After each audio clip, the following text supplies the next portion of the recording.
By the way, ni lah tayar yang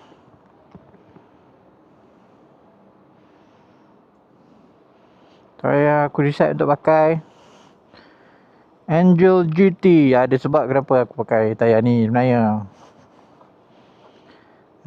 Sebenarnya kalau aku pakai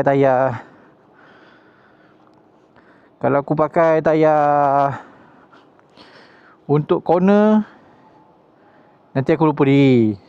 Kita kena ingat kat rumah ada anak dan isteri sedang menunggu, family yang sedang menunggu di rumah.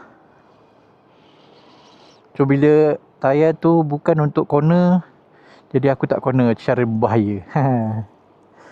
Baik aku jalan straight saja.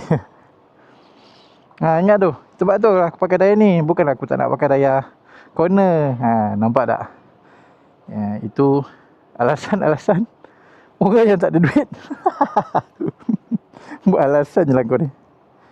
Alright.